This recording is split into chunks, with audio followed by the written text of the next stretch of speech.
उत्तराखंड में कांग्रेस ने आजादी के 75 साल के मौके पर भारत जोड़ो तिरंगा की शुरुआत की।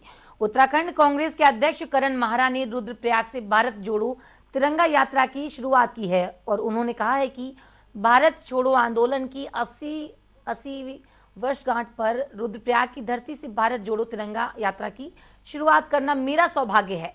उन्होंने कहा कि राष्ट्रपिता महात्मा गांधी ने अंग्रेजों को भारत छोड़ने के लिए मजबूर कर दिया था। इस मौके पर करण माहरा ने बीजेपी के हर घर तिरंगा अभियान पर तंज कसा और कहा कि कम से कम आजादी के 75 साल बीजेपी को समझने में लग गए हैं कि भारत के तिरंगे के नीचे और गांधी के पीछे वो सुरक्षित हैं। करण माहरा ने कहा कि संघ के गुरु दक्षिणा कार्यक्रम में भारत ने तिरंगे को नहीं लगाया जाता। माहरा ने कहा कि बीजेपी ने तिरंगे को कभी स्वीकार नहीं किया। भारतीय जनता पार्टी और संघ परिवार जिन्होंने कभी कांग्रेस के तिरंगे को स्वीकार नहीं किया, उनके किसी गुरु दक्षिणा के कार्यक्रम में भारत का हमारा झंडा नहीं लगाया जाता। उनके नागपुर के कार्यालय में 2002 के बाद से झंडा लगना शुरू हुआ। 1951 में एक बार लगाया था उन्होंने, जब सरकार ने उन पर दबाव डाला था। 1947 में एक बार, उसके बाद 51 साल तक संघ परिवार ने अपने कार्यालय में झंडा नहीं फहराया। जब 2-3 नौजवानों ने संघ कार्यालय में 2001 को झंडा फहराया, उनके ऊपर मुकदमे दर्ज किए गए और जिसका फैसला 2013 में आया।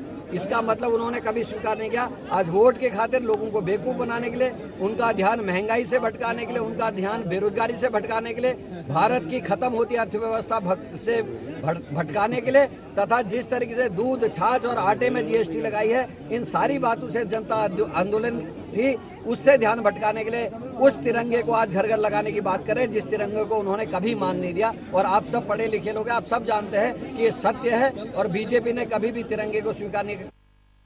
कम से कम आजादी के बाद 75 साल बीजेपी को ये समझने में लग गए कि भारत के तिरंगे के नीचे और गांधी के पीछे ही वो सुरक्षित है, अन्यथा उनकी स्थिति सुरक्षित नहीं है। रोज नए वादे, नए झूठे वादे, लोगों को बरगलाना, फ्री राशन दे के वोट बटोरना, लोगों को नए नए सपने दिखा के बेवकूफ बनाना, कभी राम मंदिर के नाम पे, कभी 15 लाख के नाम पर, कभी अच्छे दिन के नाम पर, और कभी महंगाई कम करने के नाम पर जिन्होंने सत्ता हथियाई है, वो लोग आज दूध और दही और छाछ और आटे में जीएसटी लगा रहे। कितना भी दुर्दांत राजा रहा हो, जो सबसे खराब राजा भी इस हिंदुस्तान में रहा होगा, उसकी भी हिम्मत नहीं हुई कि वो बच्चे को पीने वाले दूध पे और गरीब के आटे पे टैक्स लगा सके। ये वो सरकार है।